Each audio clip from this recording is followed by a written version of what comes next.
నమస్తే, welcome to #you. ఏదైతే తెలంగాణకు సంబంధించి తెలంగాణ రైజింగ్ గ్లోబల్ సమ్మిట్ అని ఏదైతే 8-9 తేదీలలో అంటే ఈ నెల 8-9 తేదీలలో జరగబోయేది ఏదైతే ఉందో దానికి సంబంధించి ముందుగానే పెట్టుబడులు ఆకర్షించే విధంగా ఈ గ్లోబల్ సమ్మిట్ని అయితే ఏర్పాటు చేస్తున్నారు. అయితే దానికి సంబంధించి దానికంటే ముందే కొన్ని ఒప్పందాలు అయితే చేసుకోబోతున్నారు. అటు బాలీవుడ్ నుంచి అజయ్ దేవ్గన్ తను ఇక్కడ ఒక ఫిలిం సిటీని ఏర్పాటు చేయాలని తను ఎంఓఈ కూడా చేసుకునే అవకాశం కనబడతా ఉంది. అలాగే నైట్ సఫారీకి సంబంధించి రిలయన్స్ కంపెనీకి ఒకటి దీంట్లో రిలయన్స్ కంపెనీ కూడా చేసుకునే అవకాశం కనబడతా ఉంది. దాంతో పాటు మనకు ఫ్యూచర్ సిటీలోని 3,000 కోట్లతోటి 3 5 స్టార్ హోటళ్ళు వచ్చే అవకాశం కూడా కనబడతా ఉంది. ఇంకా ఏమేమి వస్తున్నాయని చూద్దాం ఒకసారి. ఈ నెల 8-9 తేదీలలో తెలంగాణలో జరిగే రైజింగ్ గ్లోబల్ సమ్మిట్ ఏదైతే ఉందో దాంట్లో కుదరనున్న కొన్ని ఒప్పందాలు.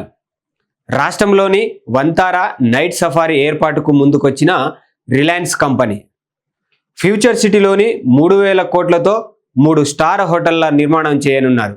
తెలంగాణను $3 ట్రిలియన్ ఆర్థిక వ్యవస్థగా మార్చే లక్ష్యంతో రాష్ట్ర ప్రభుత్వం ప్రతిష్టాత్మకంగా నిర్వహిస్తున్న తెలంగాణ రైజింగ్ గ్లోబల్ సమ్మిట్ భారీ పెట్టుబడులను ఆకర్షిస్తోంది.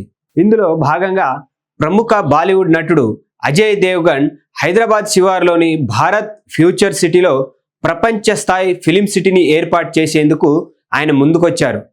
ఈ నెల 8-9 తేదీల్లో జరిగే సదస్సులోనే ఇందుకు సంబంధించిన అవగాహన ఒప్పందం అంటే MOU చేయనున్నారు. అంటే ఆయన ఆ MOUని ఇప్పుడే చేసుకోనున్నారు. ప్రభుత్వ వర్గాల సమాచారం ప్రకారం ఫ్యూచర్ సిటీలో ఏర్పాటు కానున్న ఫిలిం సిటీ ఇది.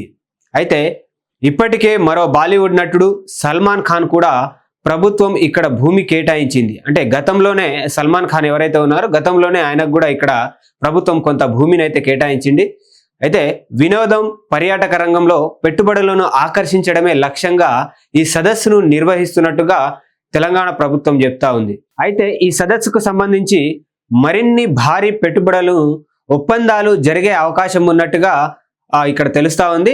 ప్రముఖ పారిశ్రామికవేత్త రిలయన్స్ గ్రూప్కు కూడా తెలంగాణలో పెట్టుబడులు పెట్టేందుకు ఆసక్తి చూపుతున్నట్టుగా రిలయన్స్ గ్రూప్ సంస్థ చెప్తా ఉంది. రిలయన్స్కు చెందిన వంతారా యానిమల్ రెస్క్యూ సెంటర్ను వైల్డ్ లైఫ్ కన్జర్వేటరీ నైట్ సఫారీని ఏర్పాటు చేయడానికి ఏదైతే రిలయన్స్ సంస్థ ముందుకొస్తా ఉంది. అయితే ఏదైతే ఈ వైల్డ్ లైఫ్ సంబంధించిన సఫారీకి సంబంధించిన ఏదైతే ఇది ఉందో దాన్ని సిద్ధం చేయడానికి రిలయన్స్ సంస్థ అయితే ముందుకొస్తా ఉంది. ఫ్యూచర్ సిటీలోని 15,000 ఎకరాలను అటవీ ప్రాంతం లేదా ఉమ్మడి మహబూబ్ నగర్ జిల్లాలోని దీన్ని ఏర్పాటు చేసే అవకాశం ఉందని అటు రిలయన్స్ సంస్థ చెప్తా ఉంది. ఈ ప్రాజెక్టుకు రాష్ట్ర పర్యాటక రంగానికి కొత్త ఊపిస్తుందని రాష్ట్ర ప్రభుత్వం భావిస్తోంది. వీటితో పాటు విలాసవంతమైన కేటరింగ్ సేవలకు పేరుగాంచిన food link F&B holding company 3,000 కోట్ల పెట్టుబడితో ఫ్యూచర్ సిటీలో 3 స్టార్ హోటళ్లను నిర్మించే అవకాశం కనిపిస్తూ ఉంది. నిర్మిస్తామని కూడా వాళ్ళు చెప్పడం జరిగింది. దీనికి సంబంధించిన ఒప్పందం కూడా ఈ సదస్సులో జరగనుంది. మొత్తం మీద తెలంగాణ రైజింగ్ విజన్ 2047లో భాగంగా ఈ గ్లోబల్ సమ్మిట్ రాష్ట్రానికి కీలక పెట్టుబడులను తీసుకురానందని ఇక్కడ మనం స్పష్టంగా అర్థం చేసుకోవచ్చు. అయితే ఏదైతే ఈ రైజింగ్ గ్లోబల్ సమ్మిట్కి సంబంధించి ఇప్పటికే 3 కంపెనీలు పెట్టుబడికి ముందుకొస్తా ఉన్నాయి.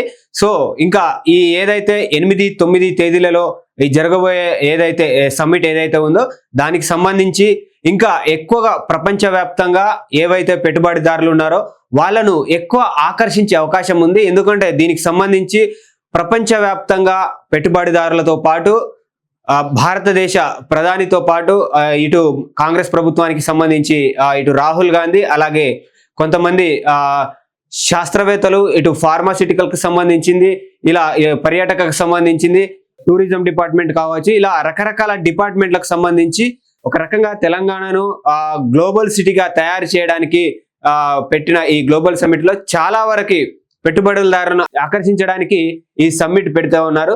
ఈ సమ్మిట్ జరగక ముందే ఇంతమంది పెట్టుబడిదారులు ముందుకు వస్తున్నారు అని అంటే ఈ సమ్మిట్ జరిగిన తర్వాత ఇందులో ఎంతమంది MOUలు చేసుకుంటారు, ఎన్ని కోట్ల పెట్టుబడి వస్తా ఉంది అనేది ఈ గ్లోబల్ సమ్మిట్ లో మనకు తెలుస్తా ఉంది.